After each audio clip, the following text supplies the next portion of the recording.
As I considered the gospel reading this week, I realized that I don't think the image of fishing is what we really want here.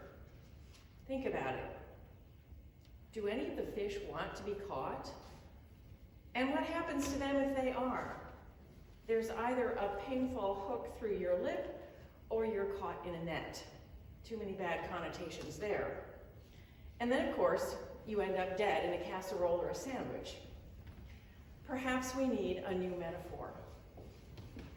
Fortunately, I have spent this pandemic watching animal videos, so I've got one, and it has some pretty good biblical imagery.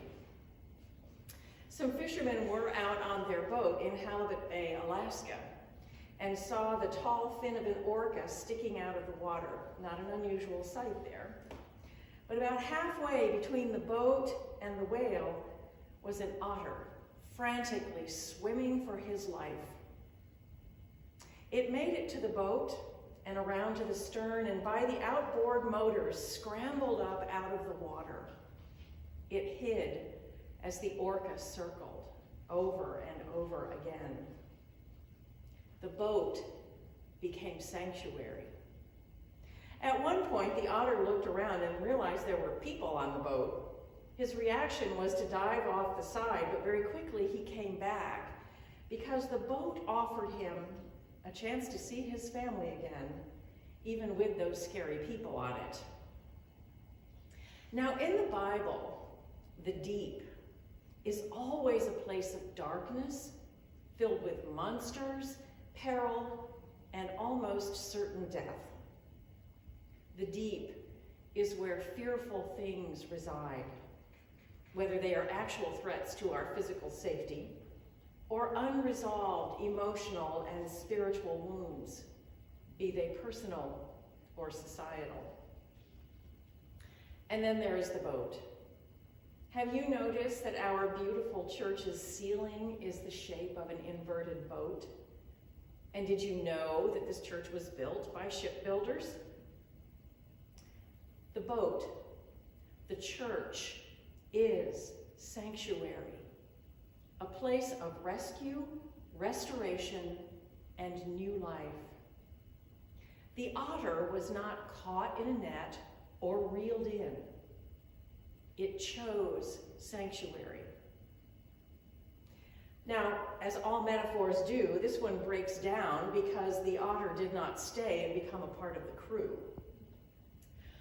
Once the danger passed, once the orca had given up, the otter dove back into the water and went on his way.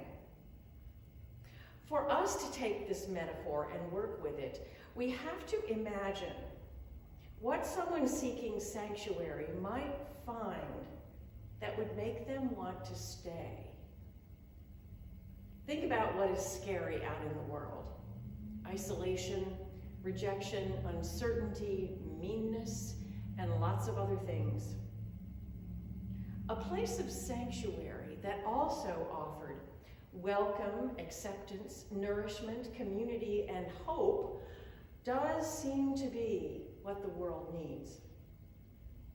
How much of that does it take for someone to want to stay?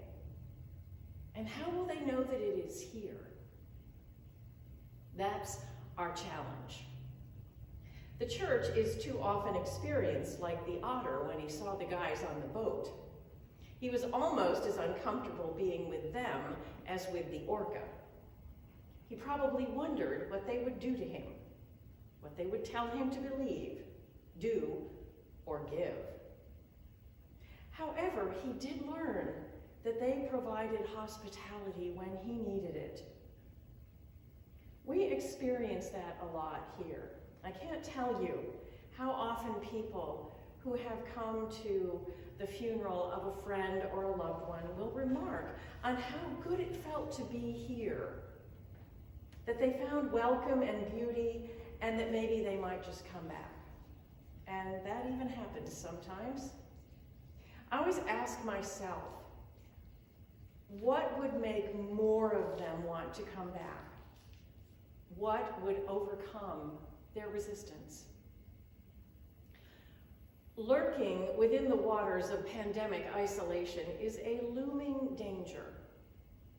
There are so many people who don't or might never think of the church as a place of sanctuary, a place to turn in times of trouble, or a place to celebrate, or a place to ponder the answers to the big questions of meaning and purpose in life.